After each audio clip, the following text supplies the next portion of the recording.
Hey guys, my name is Steve, and today we will look into another horrible case, a creepy family of monsters. So, in this story of a young lady named Heather, her best friend Brianna Warland, and her ex-boyfriend Cydney.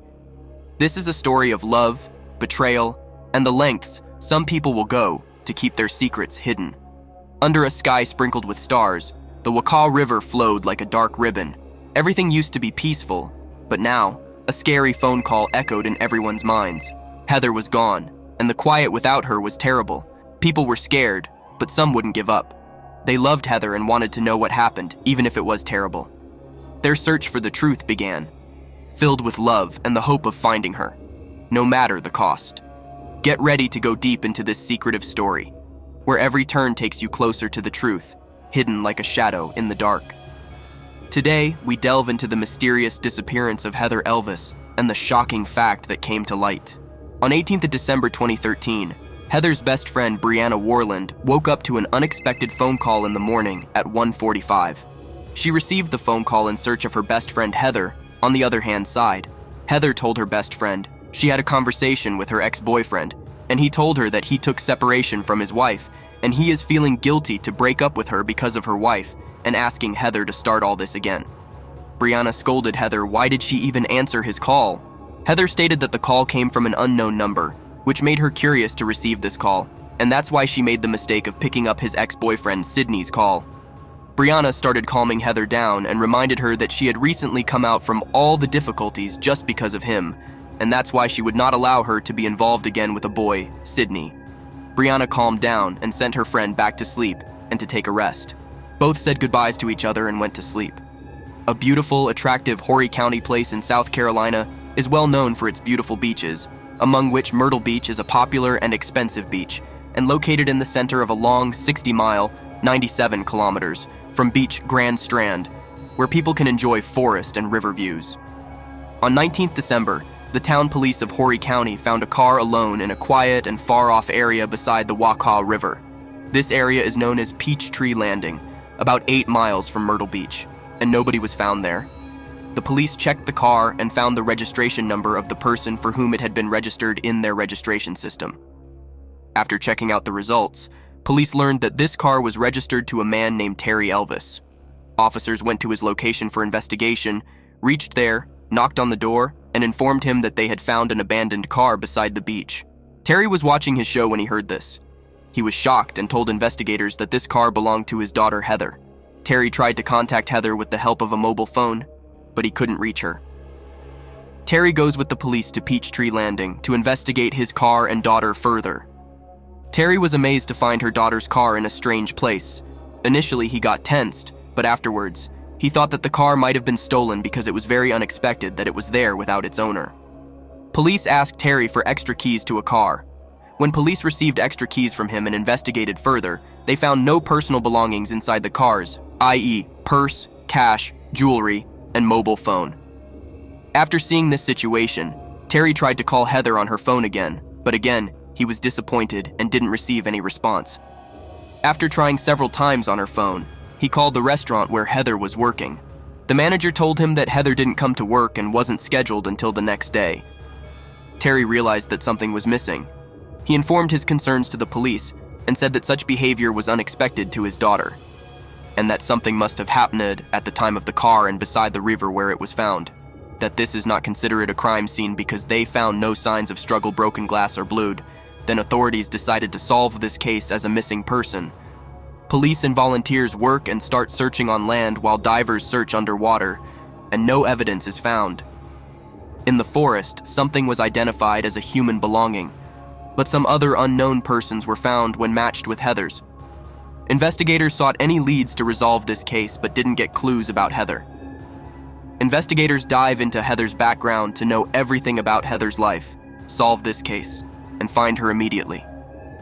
Heather was a 20-year-old young lady and a beloved daughter of her parents, Terry and Debbie Elvis, who lived in the country. She was very close to her parents and her younger sister. Heather's father said that his family had always been understanding and supportive in Heather's case. She was attached to her father and shared everything with him. She is close to her father by contacting him daily on the phone. After graduating from St. James High School in 2011, Heather told her family that she wanted to live independently and wanted to move in with her best friend, Brianna Warland. Her parents fully supported her in this decision. Heather was only 20 when she started working as a waitress at Tilted Kilt, a Scottish-themed restaurant in Myrtle Beach. She dreamed of being a cosmetologist. Heather's younger sister said that she is also interested in makeup and working in front of the camera. She has a very creative and ambitious mind. Heather was well known in her town for her caring and kindness. Her best friend said she had seen people smile when they talked about her because of her positive and energetic personality. In 2013, Heather and her best friend Brianna had been living in Myrtle Beach for a year. She was doing well in her studies, and everything was going smoothly. But one day, when Heather got a chance to work in a restaurant, things changed, on the hottest day of June afternoon. Heather was working a day shift at a busy restaurant when she was attending to customers, taking orders, and serving trays in the kitchen. She moved forward toward a 37-year-old man named Cydney Moer, who has a father of 3 children. He had a small kitchen appliance maintenance business in Myrtle Beach and often got an order from the restaurant. That day, Heather and Cydney struck up a conversation, and after that, Heather realized that she was attracted to Cydney. From that day on, they met more frequently, and their hobbies and interests were matched. Heather even expressed her feelings on Twitter by writing posts about how she was attracted to a man older than her. By the end of July, she started posting friendly messages directly addressed to Cydney. Heather got mad in love with Cydney. She talked to her friends and co-workers about Cydney, and revealed that the Twitter posts were also for the same guy. Cydney was impressed with Heather's attention and came to the restaurant regularly. They often met in the restaurant kitchen while Cydney worked on appliance repairs.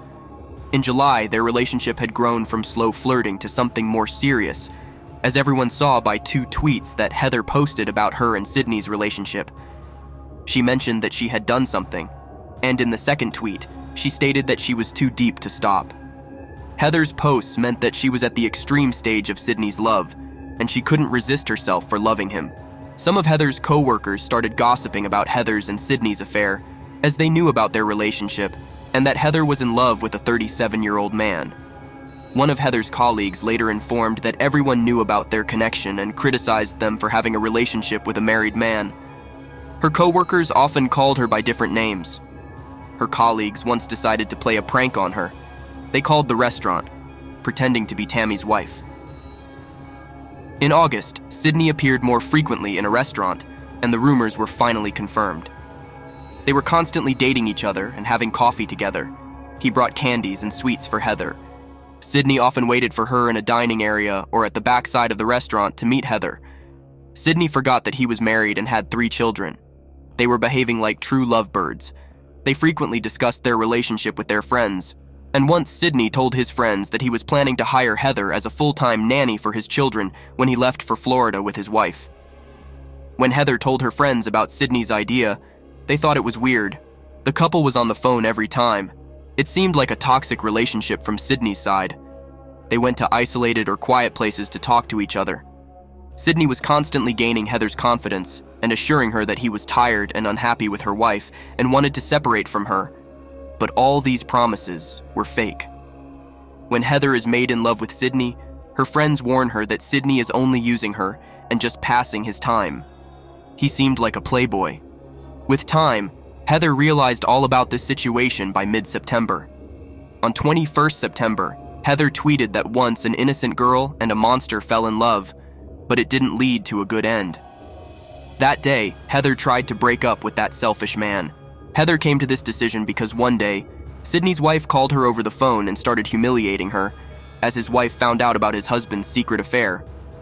Brianna was over there in a room with Heather and witnessed the conversation that she had had with his wife. Heather's father, Terry, added that Cydney was only using her daughter for fantasies and to spend time. Brianna said that Cydney's wife, Tammy, insulted Heather, and that's why Heather got into a deep depression. Cydney and his wife said over the phone to Heather that she meant nothing to him and was a very easy target for them. This makes Heather shocked and emotionally destroyed. They both make Heather feel guilty and destroy her identity.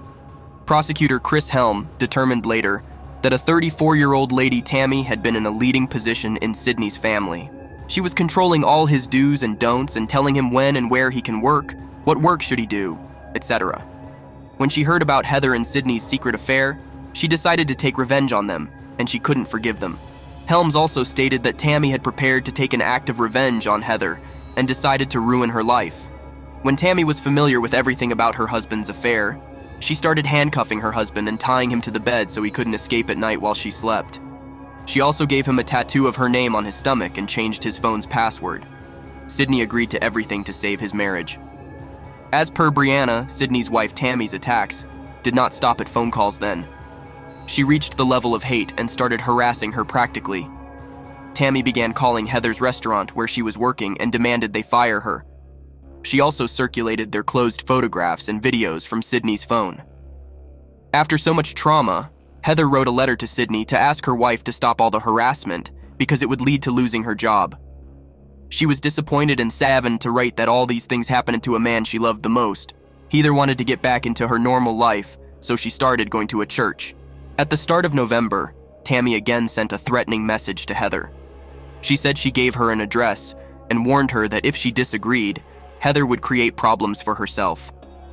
Tammy also said that since January 2012, she had been observing Cydney and he would not listen to her. At this point, Heather got physically and emotionally drained and couldn't figure out why Tammy wouldn't leave her alone, as her relationship with Cydney had ended, and there was no connection between them. Heather told her friend that Tammy seemed obsessed with her, so she is not stopping herself from these foolish acts. Heather tried to forget everything that had been done between her and Cydney, but Tammy constantly recalled everything. It had been 2 weeks after receiving a threatening message from Tammy. In November, Heather started healing herself from the trauma that Tammy had given. Things are getting settled down. Cydney and his family left for a 3-day trip to California. Heather finally got some relaxation and leisure time as Tammy's threats were stopped, maybe for some time.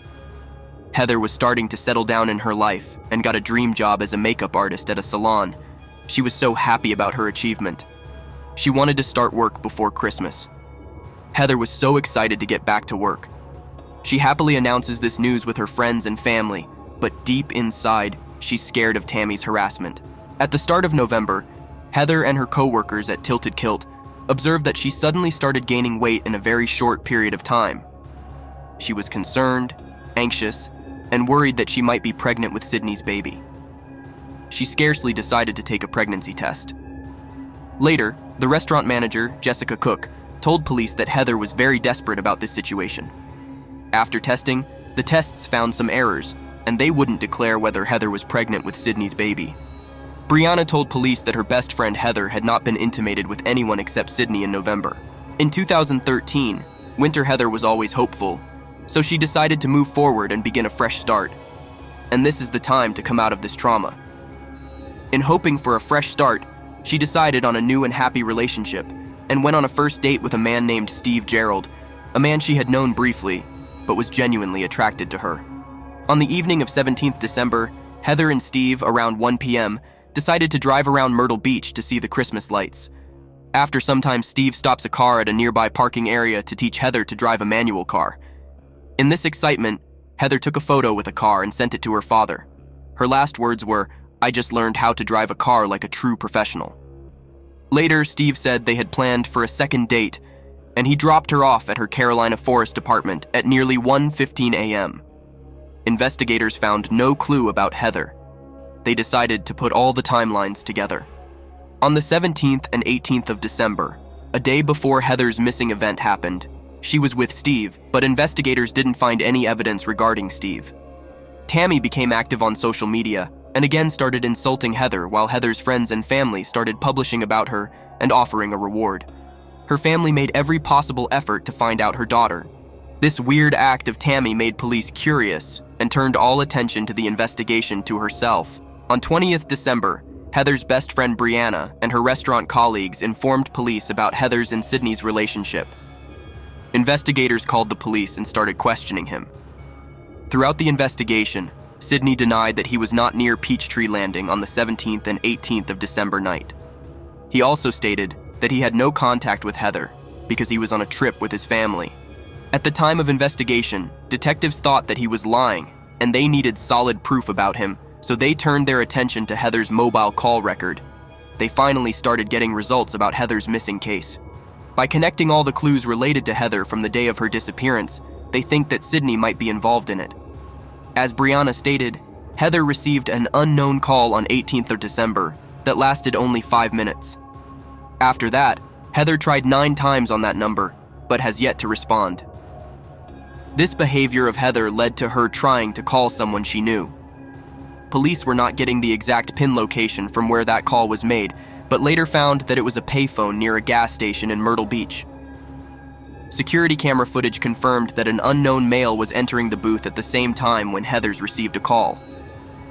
All this evidence pointed towards Cydney, who did not agree initially, but later on he admitted that he had asked Heather to leave him alone. Then, the police called Tammy for an investigation. She talked about her marriage and this situation, but did not admit involvement in Heather's case. She also said Heather's behavior was abnormal, and she had inappropriate actions to carry herself. All these suspicious sayings didn't lead to any result. Then, police detectives decided to check all the security cameras in the neighborhood and quickly sorted each and everything with the help of evidence. When Heather disappeared, before that, Cydney got caught in a surveillance camera buying a pregnancy test strip at a local supermarket. When investigating who the test was for, he said for his wife. On the stretch road of Peachtree Landing, cameras were installed on the roadside. The footage was found from that camera, and police saw a Ford F-150 similar to Cydney's vehicle. His car was moving towards where Heather's car was found by 3:35 a.m. and then left the area after 10 minutes. Detectives confirmed that the footage was authentic. According to investigators, Cydney was the last person who called Heather. The last person seen on a Peachtree Landing was also his car. Investigators tried to connect all the details to find where Heather was, but found nothing about Heather. By checking Heather's call record, her recent activity was found at 2:30 a.m. She attempted to call a payphone number, but when she didn't get any response, she moved towards a long-bearded bar and grill in California Forest, which was not so far from her apartment. She stayed there for about 15 minutes, then moved forward towards Augusta Plantation Drive. Then again, she returned to Longbeards and stayed there for another 15 minutes. Heather continuously tried calling Cydney, but did not get an answer, and then went to her apartment, where she stayed only for 5 minutes at 3:25 a.m. On the other side, Cydney received another call at 3:37, which he received and talked for about 4 minutes, whereas Heather made 3 calls to Cydney from Peachtree Landing, which went unanswered. The last attempt was made at 3:41 and 3:42.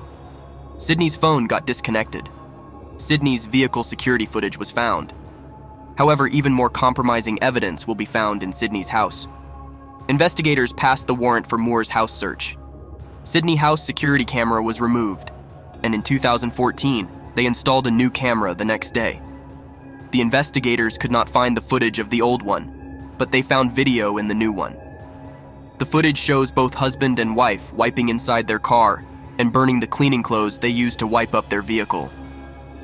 The new surveillance camera was installed after the disappearance of Heather in 2014. Police had successfully entered into the final results of this case.